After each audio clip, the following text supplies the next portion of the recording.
Well, Marine Le Pen did extremely well if you think about the fact that 15 years ago, when her father, the founder of the National Front, Jean-Marie Le Pen, made it to the second round, he only reached 16% of the vote then.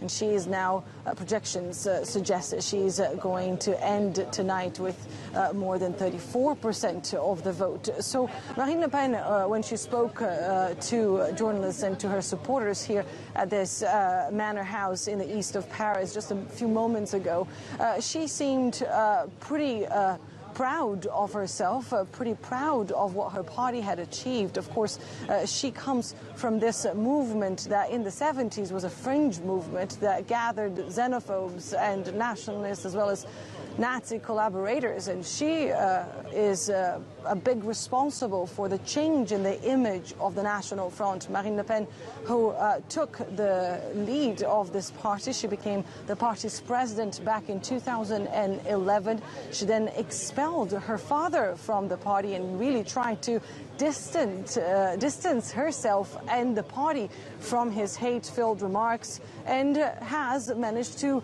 make the National Front look much more presidential, look like a true possibility here for French citizens, and that is obviously reflected on the results tonight.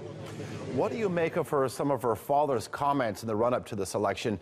We know that she tried to distance herself from her father, the founder of the party, but she said that she wasn't really running a very presidential campaign. Do you think this sort of showed in the results?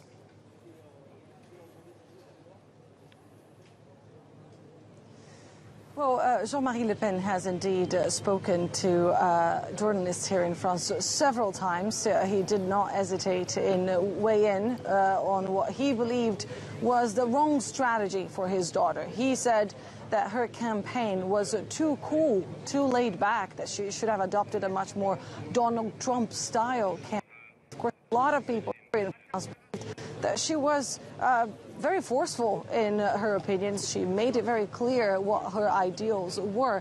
But indeed, over the last few months, we've seen a much more moderate Marine Le Pen, who was trying to appeal to all voters, especially once she made it through to the second round. After she came in second in the first round of the elections, she did try to appeal to voters in the left and in the right, trying to get them to come to rally behind her and behind her ideals of putting France first. And of course, some of those ideals did not go down well, especially with voters on the left, who believe Marine Le Pen wanted to isolate France and who still see her and her party as racist.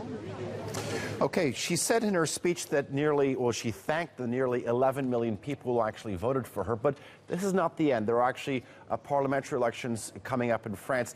Will she be able to actually garner the momentum to actually make a meaningful impact in these elections?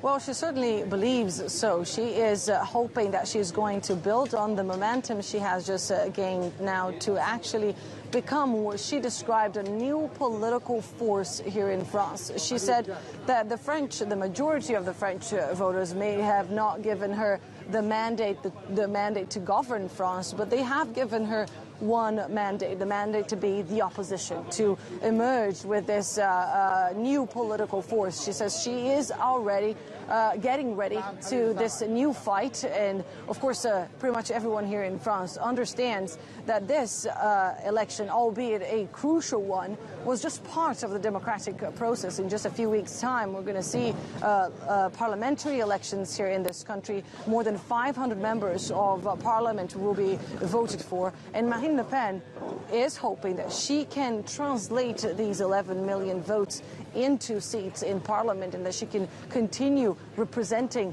the national ideals that she believes France is losing at the moment. All right. GRTC World's Annalise Borges live for us in Paris.